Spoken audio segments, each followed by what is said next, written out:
ambassadeur. Ça. On va envoyer cette lettre. On espère qu'il va répondre. Il faut sortir de cette caracasse de la peur et puis essayer quand même de se faire connaître, d'exister. Parce qu'aujourd'hui, on existe, tu vois. On n'existait pas hier. Mais dans l'église, on existe. Il y a quand même des gens qui peuvent venir, qui peuvent voir qu'il y a des humains qui sont là. Mais quand on n'était pas dans l'éducation, on n'existait pas. On n'allait pas savoir qu'il y a un certain Mohamed, un certain Dédé, un certain tel. Pourquoi? Parce que l'état de sans-papier fait que nous soyons, donc, je peux même dire transparent. Donc tu me regardes, c'est comme si je suis une vitre là, tu ne vois rien.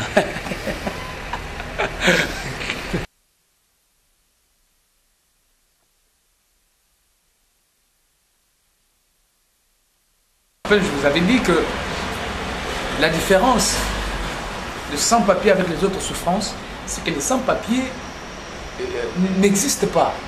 Il est en même temps, il est sans-papier, il est en même temps sans droit. Tu vois? Ouais. Sans-papier, en même temps, il est sans droit. Il n'a pas de droit. Même si tu les piétines, il ne peut pas crier très fort. Parce que s'il crie très fort, on saura qu'il existe, on viendra le prendre, on va le mettre quelque part, on va l'enfermer.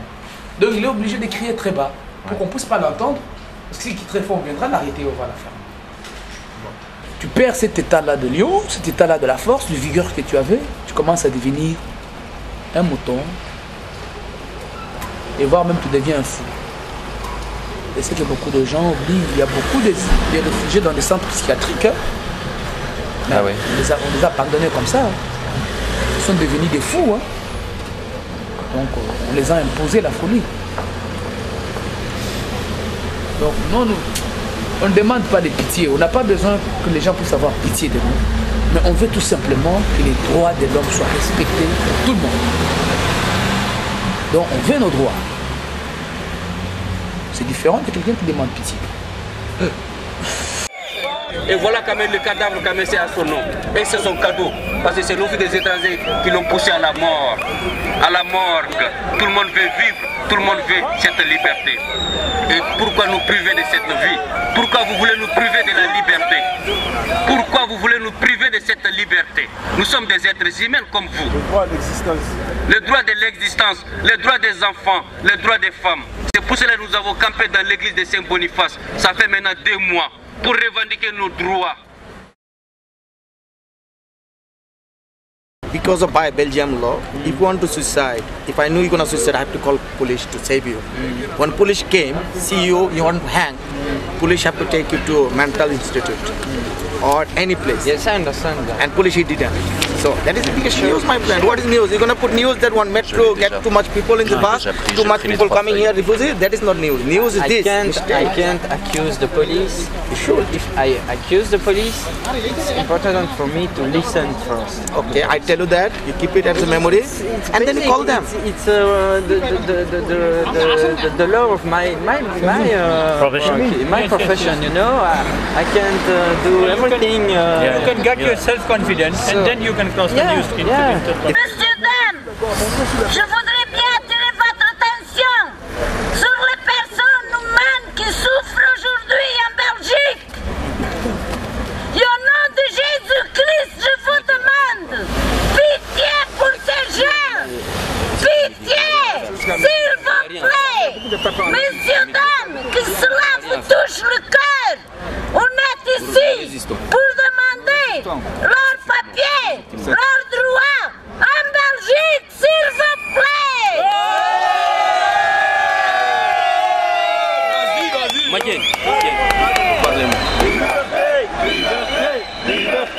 Liberté, liberté,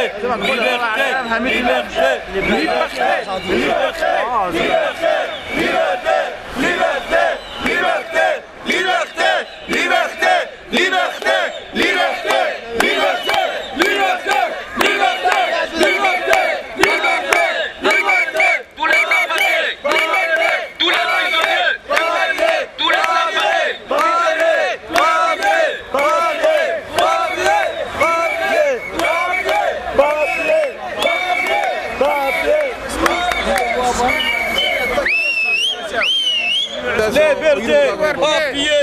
Liberté. En bas office, en bas office. En bas commissariat. Papier. Liberté. Papier. Papier. Papier. Vive la Belgique, hein, vive la Belgique. Vive Monsieur Douel. Nous venons ici pour demander un papier, s'il vous plaît. Oui. C'est pas pour profiter de la situation. De part et d'autre, nous sommes persécutés. En Belgique comme dans nos pays d'origine. Nous crions liberté parce que nous voulons vivre. Nous sommes opprimés et nous ne demandons qu'à vivre. Nous sommes contraints à vivre une situation dont nous n'avons pas voulu.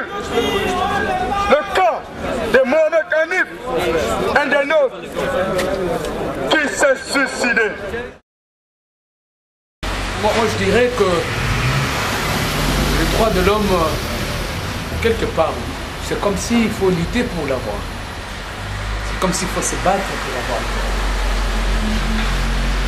Et si tu ne te bats pas, tu n'en auras pas aussi. Et là, ce n'est plus... moi, je pense que quand quelqu'un est dans son droit, il n'a pas besoin de se battre. Il suffit de reconnaître qu'il est dans son droit et de lui accorder son droit.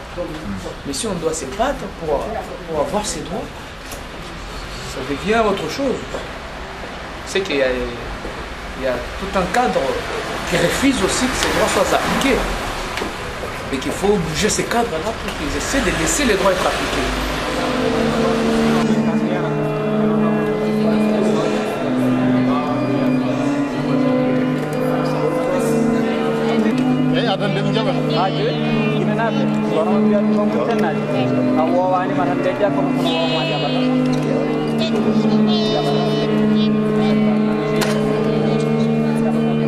Ok, d'accord, à tantôt. Hein? Mon père, ma mère, tout le monde, on allait aux toilettes au salon. Ça veut dire on a des pots au salon. Et quand papa va aux toilettes, vous vous cachez. Et pour dormir, on dormait tous, chacun, on allongeait des murs pour ne pas se faire attraper par des balles perdues. Mais quand tu viens d'un pays comme ça, quand tu arrives ici, demande l'asile, on te dit non, il faut démontrer des persécutions personnelles, tu es recherché personnellement, tout ça. Mais l'affaire n'est pas personnelle. L'affaire n'est pas personnelle. L'affaire, il est global. On est tous concernés aujourd'hui. Tous, on est concernés. Tu vois, là où il y a les problèmes. Donc il faudrait quand même qu'on change ces trucs-là de la façon dont on traite l'asile. On devrait quand même tenir compte de la globalité du problème, de la généralité de la situation. Voilà. Et si les gens peuvent se déplacer à cause de la guerre, ils peuvent se déplacer à cause de conflits ethniques, religieux, tout ça, mais on accepte que les gens puissent aussi se déplacer à cause de la famille. Dédé, j'ai bien. Oui. Tu ne connais pas une mission locale ici? Non, je connais rien en tout cas. Dans les quartiers ici? Dans les coins ici, tu sais, je l'ai fréquenté qu'avec l'occupation. Ouais. Alors que ici, c'est chez vous. Hein? Il est lui-même un réfugié albanais d'Albanie en Belgique. Installé depuis combien de temps, Javalin, maintenant 8 ans. Oui. 8 ans. Et tu as eu du mal aussi à avoir des papiers, hein? Oui, bon, j'étais en prison, vous êtes bien encore. Moi, j'étais en prison juste à l'aéroport. Bon, eux aussi ont leurs histoires, t'inquiète pas. Les voisins. Je suis resté 5 ans à Mies sans papier. Mon Dieu, l'Albanie, c'est pas cher à Non, mes amis belges étrangers ont fait proteste pour moi, comme ça j'étais un soir en prison, ils ont protesté tout le monde. Le ministre était gentil avec moi plus tard, tout était régularisé. Maintenant tout va bien. Merci de venir.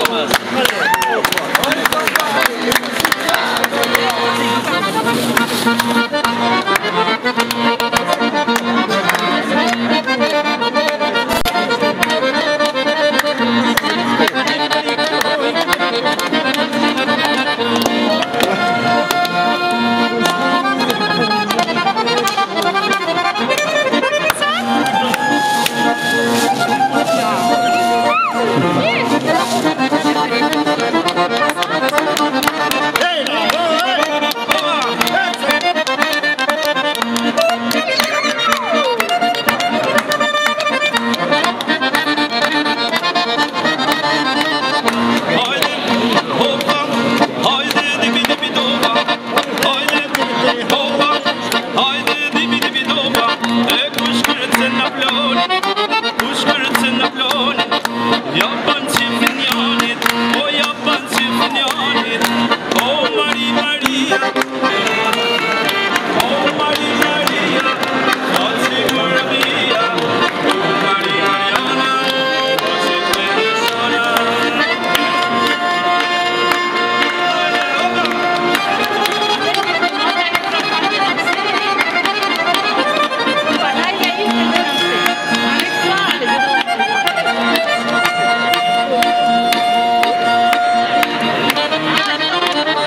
manger. Et même quand on regarde l'histoire, un peuple s'est toujours déplacé quand il ne trouve plus à manger là où il est. On devient nomade quand Bonjour. Bonjour. On devient nomade quand on ne trouve plus de quoi survivre sur le terrain. Bien sûr. Vous préparez maintenant? Non, on va le préparer ce soir. Mettez qu'il n'y a personne qui le touche pour le préparer un poulet ou quelque chose. On ne peut pas faire autrement. Imaginez-vous qu'en Afrique, nous avons des télévisions, on a des antennes qui nous transmettent tous les messages du monde. Il y a Internet. Eh bien, un jeune Africain, comme moi, comme les amis qui sont ici, devant sa télévision en Afrique au village, en train de voir des tours Eiffel, en train de voir de la lumière qui brille quelque part, en train de voir les gens qui mangent des hamburgers, et lui en train de dormir affamé, qu'est-ce qu'il va dire? Mieux vaut mourir, mais il faut que j'arrive là. Il faut que j'arrive là. C'est quand même étonnant de voir que l'Union européenne débloque des quarantaines de millions d'euros pour donner à des gouvernements pour construire des murs ou faire quoi, des centres fermés dans les Maroc, des choses comme ça. Mais rapatrier les gens, mais c'est bizarre. Mais prenez ces 40 millions, investissez dans des sociétés en Afrique. Amenez juste ce qui est ici là-bas, c'est tout.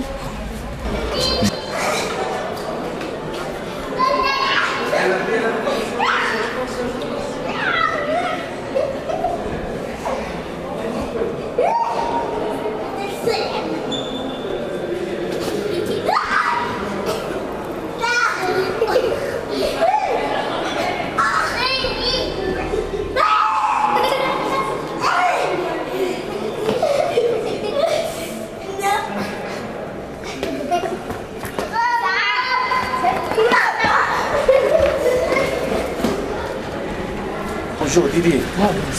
Vous connaissez l'hôpital, le docteur qui est CCO? Vous connaissez pas ça? Centre africain, promotion, santé.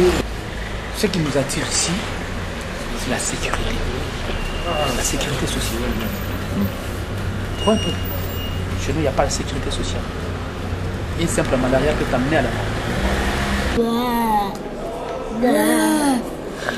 Ah, maman Chantal, comment ça va? En tout cas, ça va, Nangolo Nzambe, bonne santé.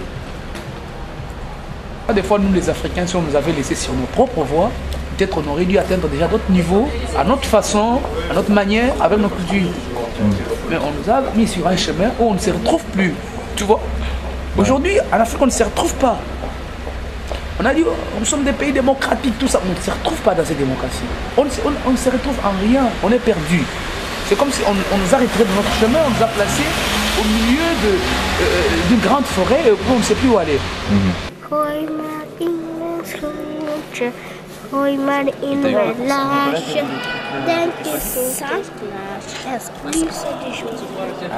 C'est débile.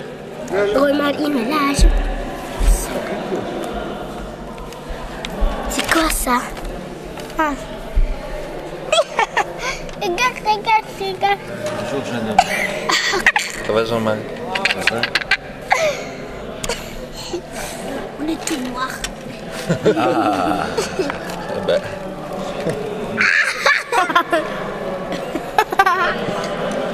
Vous êtes très joli, hein? Très joli.